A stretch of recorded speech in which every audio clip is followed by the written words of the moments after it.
Well, what do you have going on today?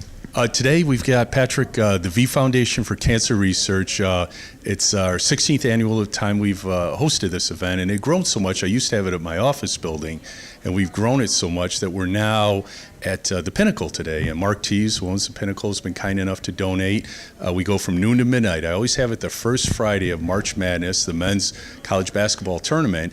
It's a professional crowd, that's for sure, but great event, and it's very important. All of us have either been directly or indirectly affected by cancer with family or friends, and some people survive and some don't. And remember, those that don't survive, they don't lose to cancer, they just lie down to rest, and it's up to us to find a cure for cancer. And the V Foundation feels they're within 10 years of finding a cure, so every dollar we can raise, every penny that goes here, and we've had donations from Marco's Pizza, Little Caesars, Rachel Michael Gourmet Popcorn, Mi Hacienda, and the Cigar Affair have all banded together, and this is just a tremendous event, a ton of fun, and all the games are being watched right now and being 4 separate TVs, so you won't miss a second of March Madness.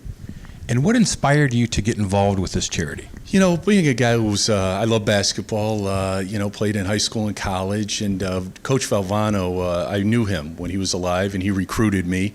And my mother is Italian, and my father's a fighter pilot. He met her across seas.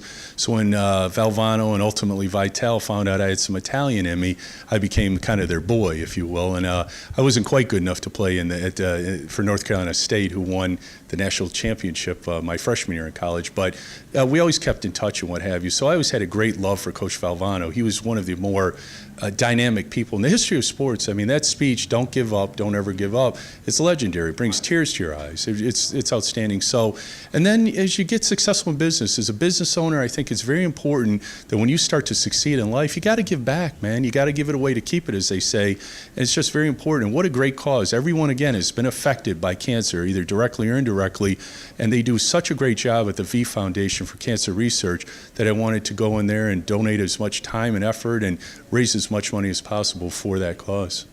And I know you're a small business owner in the area, and what's your history in the small business community? Yeah, great question. Began my career at Bowling Green, Go Falcons, class of '87 with the Allstate Insurance Company. Great company. They taught me a lot about the insurance business, but I wanted to own my own business. I wanted to represent numerous companies. That was what would be best for clients, and I love small business owners. I mean, I'm one myself. It takes one to know one, so that's why I became an independent agent. And back, we're talking 1990, a lot of, jack of all trades, masters of none, but starting in the mid-90s, I started to specialize in niche commercial insurance, being restaurants was my first niche, then pizza franchises. Marco's, a big local success story, has been very generous and kind to me.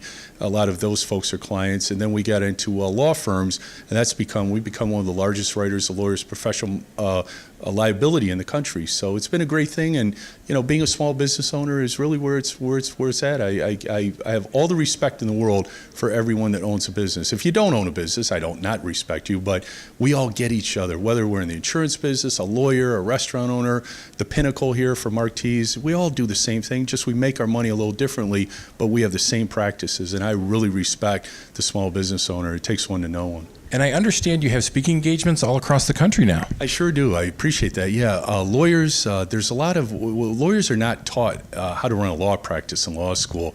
And there's some great coaches out there that teach them how to run their business, like your business or my business, Patrick.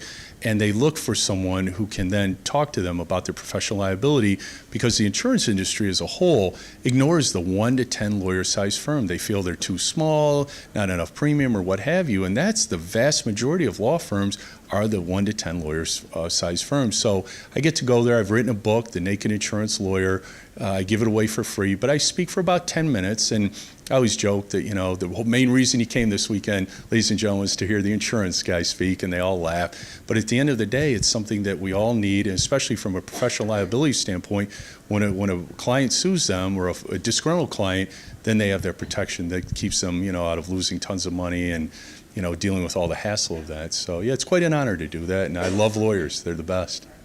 Well, congratulations on your event today. Appreciate it. Thanks for coming out and supporting it, too. It's the best event in the world, and for the greatest cause. I appreciate that, Patrick.